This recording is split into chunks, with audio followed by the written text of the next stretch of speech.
Si Dedi loba kene masyarakat Jawa Barat anu susah sok bantuan ku sia ulah ki carana amun sia karunya ka rakyat bantuan tuh rakyat Jawa Barat loba kene mikir atuh. Kata-kata ini keluar dari mulut seorang pemuda yang wajahnya muncul di layar YouTube ya. Terlihat emosional, penuh amarah, dan jelas menyasar satu nama, Kang Deddy Mulyadi. Tapi siapa sebenarnya dia? Hanya seorang pemuda biasa? Atau simbol dari generasi yang terluka? Tapi tunggu dulu, di balik semua makian, teriakan, dan hujatan terhadap Kang Deddy Mulyadi, ada sesuatu jauh lebih dalam, yaitu mentalitas bangsa yang diam-diam sedang sakit. Disinilah cerita ini dimulai. Seorang pemuda tak dikenal, tapi videonya viral. Ia berdiri dengan marah, menuduh Deddy Mulyadi tak adil, cari panggung, dan hanya membantu orang untuk konten semata. Suara-suara sumbang seperti ini memang sering muncul. Tapi apakah pemuda itu benar? Atau sebenarnya ia sedang menjadi korban dari mental miskin yang diam-diam membunuh banyak anak muda hari ini?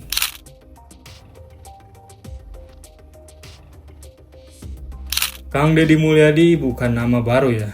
Mantan Bupati Purwakarta ini sekarang menjadi Gubernur Jawa Barat.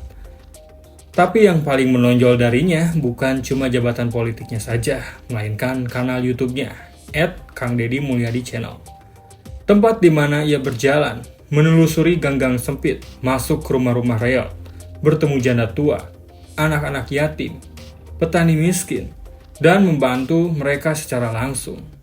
Dengan lebih dari 5,8 juta subscriber dan total views mencapai miliaran, channel ini bukan sekedar konten biasa, tapi gerakan sosial. Setiap harinya 1 hingga 2 video baru hadir. Mendokumentasikan kisah rakyat kecil yang bersuara lewat Kang Deddy Mulyadi. Untuk pendapatannya, menurut kanal @pembuluh_dolar, Kang Deddy Mulyadi bisa meraup antara 135 juta hingga 2,1 miliar per bulan dari YouTube. Tapi kemana uang itu pergi ya? Katanya untuk masyarakat, untuk tim, untuk operasional, dan untuk mereka yang meminta bantuan.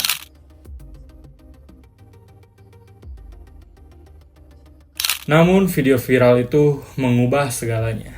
Seorang pemuda dengan logat Sunda yang kental mencaci Kang Deddy Mulyadi dengan kata-kata yang sangat tak pantas. Si Dedi loba kene masyarakat Jawa Barat anu susah sok bantuan ku sia ulah ki carana amun sia karunya ka rakyat bantuan tuh rakyat Jawa Barat loba kene mikir atuh. Ia menyebutkan bantuan yang diberikan oleh Deddy Mulyadi tidak adil. Ia merasa rakyat lainnya masih menderita. Ia merasa Kang Deddy seharusnya berbuat lebih banyak. Masyarakat Jawa Barat anu susah, intina mah mikir di sekolah meren. Si anak YouTube padahal bantuan masyarakat susah kekurangan, tapi masyarakat mikir. Tapi, apakah betul Kang Deddy salah? Atau justru sang pemuda inilah potret dari mental miskin yang selama ini dipelihara sistem dan dilestarikan oleh rasa malas?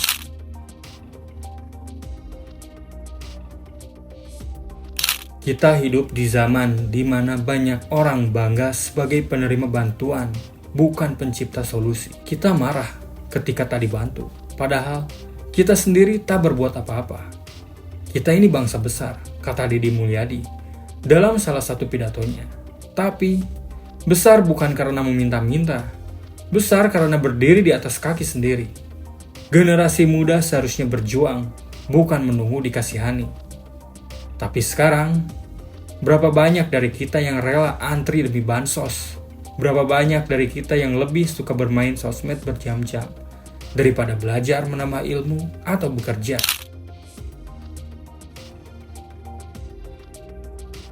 Dalam dunia filsafat, Ibnu Sina pernah berkata, memberi kepada orang yang tidak tahu mengelola adalah seperti menanam benih di tanah tandus. Membantu itu mulia, tapi kalau bantuan itu hanya melahirkan ketergantungan, maka ia bukan solusi, tapi racun. Sama seperti pemuda yang mencaci Deddy Mulyadi ini.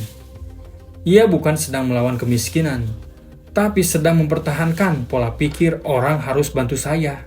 Buka kebijakan masyarakat Jawa Barat anu susah, inti nama mikir, dari sekolah meren. Sia na YouTube ada bantuan masyarakat susah, kekurangan, tapi masyarakat mikir.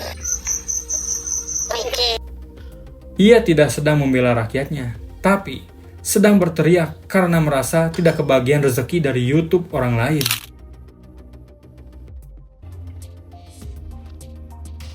Kita hidup di era modern ya, di mana robot mulai menggantikan manusia. Dari kasir, sopir, sampai akuntan. Semua pelan-pelan digantikan oleh AI.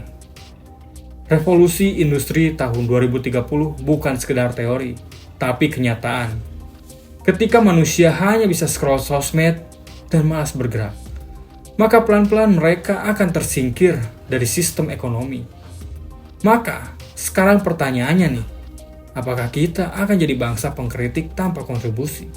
Ataukah kita mulai bergerak seperti Kang Deddy Mulyadi yang berkarya, berbagi, dan berdiri di tengah rakyatnya? Tidak salah jika ada orang yang tidak suka Deddy Mulyadi. Tapi sebelum mencaci dia karena tidak membantumu, tanyakan dulu nih, apa yang sudah kamu lakukan untuk membuat hidupmu lebih baik? Hidup bukan soal seberapa banyak kita dikasihani, tapi seberapa kuat kita bisa bangkit, walau tanpa pertolongan siapapun. Karena yang lebih menyakitkan dari kemiskinan adalah mental miskin, dan yang lebih berbahaya dari orang kaya yang pamer adalah orang malas yang merasa pantas dibantu. Di dunia ini, kemiskinan bukan dosa, tapi menikmati kemiskinan dan menjadikan identitas adalah bentuk penyerahan diri paling menyedihkan. Banyak orang hidup susah, tapi mereka berjuang, berdiri, bergerak. Mereka jualan kecil-kecilan, buka jasa fotokopi, ojek online, konten kreator, bahkan kuli bangunan. Tapi ada juga yang hanya diam, mengeluh, menyalahkan, berharap orang lain datang menolong. Dan inilah pesan pentingnya ya. Kalau hidup berat, jangan tunggu dikasihani. Bangun, bergerak, cari jalan. Jangan cuma nunggu konten YouTuber lewat depan rumah. Kang Deddy memang sering bantu orang, tapi dia juga ingin membuka mata kita semua bahwa kita bisa selamat bukan karena dibantu, tapi karena kita berani berjuang. Rezeki itu bukan ditunggu, tapi dijemput. Dengan usaha, dengan kerja, dengan keinginan untuk berubah. Insya Allah pasti ada jalan. Jangan ajarkan anak-anak kita untuk meminta-minta. Ajarkan mereka cara berdiri, karena bangsa ini tidak dibangun oleh pengemis, melainkan petarung. Terima kasih sudah menonton True Story Channel. Sampai jumpa di video selanjutnya.